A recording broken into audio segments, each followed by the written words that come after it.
오늘도 레전드 사연에 와주셔서 정말 감사합니다. 안녕하세요. 저는 경기도에서 소 곱창집을 운영하고 있는 아줌마입니다. 성인이 된 아이 2명을 두고 있지요. 가게를 하면서 항상 이런 사연들을 듣기만 하다가 이렇게 제보를 하게 되었습니다. 저는 중매로 결혼을 하였습니다. 남편은 참 착하고 사람이 좋았지만 몸이 약하고 가난한 집안 사람이었죠. 저도 가난한 집안이어서 참 어렵게 살았습니다. 방 한 칸이라고 하기도 뭐할 만큼 작고 허름한 원룸에서 결혼을 시작하였습니다. 아이들이 3살, 5살 되던 때에 아이 아빠가 교통사고로 하늘나라로 떠나게 되었습니다. 일주일 동안 혼수 상태에 빠진 남편의 치료비 수천만 원이 빚으로 남아있었고요. 교통사고 가해자는 돈이 없다는 이유로 법원에서 처벌만 받고 합의금이나 치료비 또한 한 푼도 받지 못했습니다. 그렇게 한순간에 아이 아빠를 떠나보내고 빚만 남은 채로 밑바닥에서부터 살아왔네요.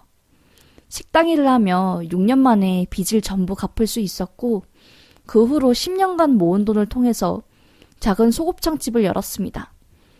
정말 꼼수 쓰지 않고 꼭두 새벽부터 식자재 준비하고 밤 늦게까지 일해서 아이들 2명 전부 번듯하게 키워서 대학까지 보냈지요.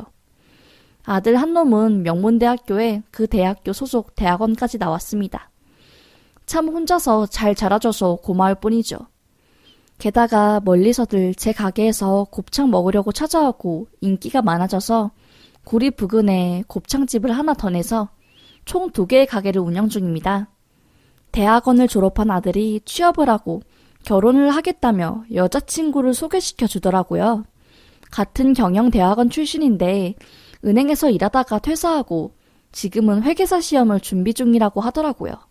저야 어릴 때부터 어려운 집안에서 아이들을 키운 엄마로서 이것저것 따지고 반대할 자격이 없다고 생각했기에 당연히 좋다고 한번 보자고 했지요. 처음 만났을 때는 말도 없고 소심해 보이더라고요. 그래도 참 착해는 보였습니다. 아들은 취업한 지 얼마 안 되어 모아둔 돈도 없고 아들 여자친구도 시험 준비 중인 상황이었죠.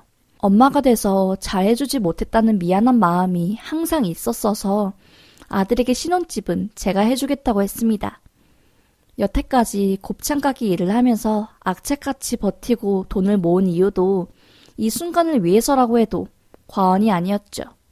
그렇게 결혼 준비는 일사천리로 진행되었고 상견례 자리가 되었습니다. 사돈 될 사람들이 남편 없이 저 혼자 나오니 참 딱하게 바라보더라고요. 근데 상견례 자리가 참 불편했습니다. 뭐랄까 사람을 무시한다고 해야 하나요? 무슨 일을 하시냐고 사돈이 묻길래 곱창집을 한다고 했습니다. 그러자 표정이 싹 변하면서 네? 곱창이요? 그걸 다 손질해서 파신다고요? 하길래 네, 그날 들어온 곱창을 새벽에 일어나서 싹 손질해서 팔죠. 라고 하니까 내장에 똥 다 있을 텐데 옷에도 냄새 배일 텐데 참 대단하시네요. 라고 하더라고요. 뭐랄까 그 대단하다는 말이 진짜 대단하다는 게 아니라 저런 일 하는 사람이 시어머니 될 사람이라니 세상에 라는 느낌이었죠. 상견례 음식을 다 먹을 때쯤 또 사돈이 한마디 하더라고요.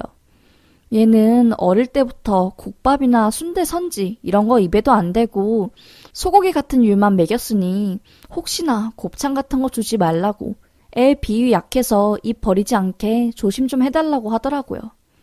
은근히 기분이 나빴지만 걱정하지 말라고 하고 그렇게 마무리했습니다. 며느리 될 아이는 그냥 아무 말 없이 옆에서 음식만 먹고 있더라고요. 상견례 끝나고 묘하게 무시당한 기분이 들어서 속상했지만 아들이 미안해 눈치 보게 해서 신경 쓰지 마 라고 하길래 그냥 넘겼지요. 그렇게 결혼은 진행되었고 아들네의 결혼 생활이 시작되었습니다. 젊은 애들이라 잘 살겠거니 옛날 사람처럼 간섭하고 며느라이 힘들게 하지 말아야지 하고 신경을 안 쓰고 있었지요. 그런데 웬걸? 상견례에서 은근하게 무시했던 사돈이 태도에 곱절은 더한 게 며느리였네요. 이놈의 며느리 때문에 뒷목 잡고 쓰러질 뻔했습니다. 어느 날 아들이 제 곱창이 너무 먹고 싶다고 시간이 없으니까 엄마가 우리 집에 와서 곱창 좀 가져오면 안 되겠냐고 말하더군요. 냉큼 알겠다고 하고 가게 숯불로 맛있게 구워서 가져갔지요.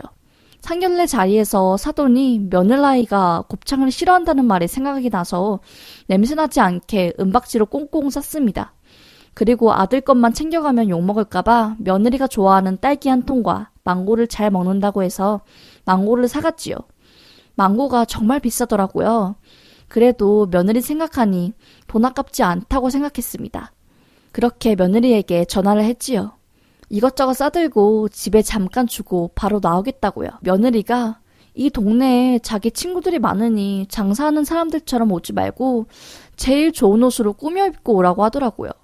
가게에서 일하는 것처럼 기름 냄새가 나는 옷 입고 오지 말라면서요. 어이가 없었습니다. 벙쪄서 아무 말 못하고 그래 알았다 하며 끊었지요. 참 요즘 애들 무섭다 할 말 다 하고 산다고는 하지만 이게 시어머니한테 할 말인가 싶었습니다. 그래도 줄 건 줘야지 하고 아들네 집에 도착했지요. 집에 들어가자마자 며느리가 기겁을 하더라고요. 제가 신은 신발을 보며요. 어머 어머니 이런 고무신 같은 신발은 좀 아니지 않아요? 곱창집에서 신던 거 그대로 신고 오신 거예요? 제가 신경 좀 써서 오라고 했잖아요. 결혼식 때 온 제 친구들 다 이 동네에 사는데. 아 진짜 사람 창피해 미치겠네. 일단 들어오세요. 하길래 아가야 넌 내가 창피하냐? 누가 좀 보면 어떠니 장사하는 게 창피한 것도 아니고 그리고 내가 젊은 애들 많이 이해하려고 노력하지만 너가 봐도 이 언행은 좀 아닌 것 같지 않느냐? 조심 좀 해야겠다.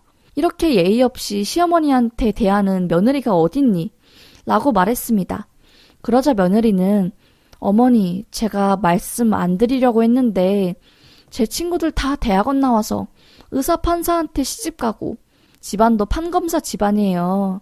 그런 제 친구들이 제가 곱창집 하는 집안으로 시집갔다고 하면 얼마나 개창피해요. 그냥 가게도 아니고 곱창집인데 소똥 빼고 이러는 겁니다. 가져온 물건들 식탁 위에 두고 말 다 했느냐? 곱창집 하면서 애들 다 키우고 네 남편도 곱창 팔아서 번 돈으로 키운 거야. 똑바로 알고나 말하렴. 그리고 그런 너는 뭐가 그리 대단하니? 아가야 너는 회계사 준비를 한다며 몇 년을 노는 거니? 너가 나를 욕할 자격이나 있는 거니? 안 되겠다. 나 이만 가야겠다. 여기 있다가는 더 싸움만 날 것 같구나. 하고 나가려는 순간 식탁 위에 호일에 쌓인 곱창을 보았는지 며느리가 제 뒤통수에 대고 정말 곱창 저 싫어한다고요. 똥냄새 나는 걸 누구 입에 넣으라고 가져오세요. 다시는 가져오지 마세요. 제발 좀. 이라면서 일부러 큰 소리로 다 들으라는 듯이 소리치더라고요. 세상에 너무나 황당해서 눈물이 나는 걸 들킬까 아무 말 하지 못하고 집으로 왔습니다. 이 모든 사실을 아들에게 말했고 아들은 이 일로 며느리와 크게 다툰 것 같더라고요. 그 사건 이후로 1년 반을 며느리 얼굴을 안 보고 살았습니다. 며느리만 생각하면 속에서 응어리가 올라와서 울컥울컥 눈물이 나더라고요. 그런데 제 마음을 하늘에 있는 남편이 알았는지 드디어 제 응어리를 풀 기회가 오더라고요. 며느리와의 왕래를 끄는 그 1년 반의 시간 동안 회계사 시험에 떨어진 며느리가 코인? 비트코인이라는 거에 손을 댔더라고요. 한참 뉴스에서 비트코인으로 성공했다는 이야기가 나왔잖아요. 아마도 그걸 보고 며느리가 한 것 같더라고요. 글쎄 마이너스 통장을 뚫어서 5천만 원을 아들 몰래 몽땅 투자했다는데 그게 완전 껌값이 됐답니다. 가게에서 오픈 준비로 양파랑 부추를 다듬고 있는데 퉁퉁 부은 얼굴로 며느리가 가게에 찾아온 겁니다. 화들짝 놀라서 네가 대체 무슨 낯짝으로 여기를 오냐고 말했죠. 제 얼굴을 보자마자 며느리가 무릎을 꿇으며 두 손을 싹싹 빌더라고요. 어머니, 제가 다 잘못했어요. 어머니 무시한 것도 정말 제가 멍청해서 그랬습니다. 저 남편 몰래 투자한 5천만 원 다 잃었어요. 제발 도와주세요. 제발 뭐든지 다 할게요. 한 번만 용서해 주세요. 라고 하더라고요. 참 어이가 없어서 말했습니다. 장사하는 사람이라고 똥냄새 난다며 무시할 때는 언제고 장사해서 번 돈을 너한테 달라고 하느냐? 대체 너는 어떤 정신으로 살길래 이렇게 너 아쉬울 때만 와서 사과를 하니? 투자한 거 대박났으면 아예 내 얼굴에 침이라도 뱉었겠네. 됐다. 나는 너 같은 며느리한테 죽어도 돈 한 푼 못 준다. 그리고 돈 잃은 거 남편한테 말해라. 아니면 내가 말한다. 라고 했습니다. 그러자 며느리가 자기 중리의 만에 진짜 자기 친정이랑 남편이 이 사실을 알면 자기는 죽어버릴 거라면서 소리소리를 지르고 악을 쓰고 난리를 피더라고요. 당연히 떼써도 소용없다고 아들이랑 상의해서 해결하라고 하고 내쫓아버렸습니다. 그러고 아들한테 전화를 했죠. 이 모든 사실을요. 아들은 화가 나서 왜 본인 몰래 대출해서 몽땅 돈을 날리냐고 난리를 쳤고, 자존심 센 며느리는 또 곱창 집안을 운운하면서 판검사 집안이랑 비교돼서 나라도 좀 잘 되려고 했다, 이랬다고 합니다. 결국 참다 못한 아들은 집에서 며느리를 쫓아냈고 지금은 별거하고 있다고 하네요. 아들은 정이 떨어질 대로 떨어진 며느리한테 이혼을 요구했고요. 며느리는 이혼 못한다고 자기는 아무것도 없는 빈털터리인데 이혼하면 어떻게 살라며 완강히 거부했지만 결국 이혼 소송을 진행하였네요. 참 사람이 못되게 굴면은 결국 다 본인한테 돌아간다고 하더니 결국엔 이렇게 재산까지 탕진해버리고 제 앞에서 무릎까지 꿇었네요.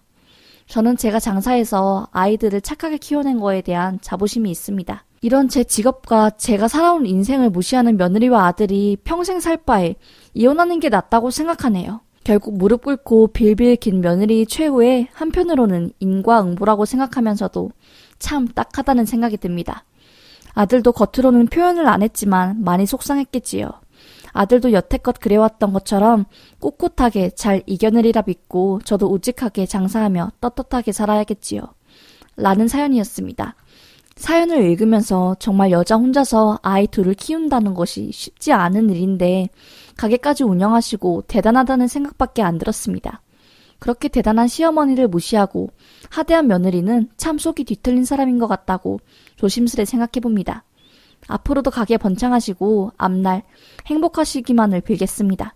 그럼 오늘도 레전드 사연을 시청해주셔서 정말 감사합니다.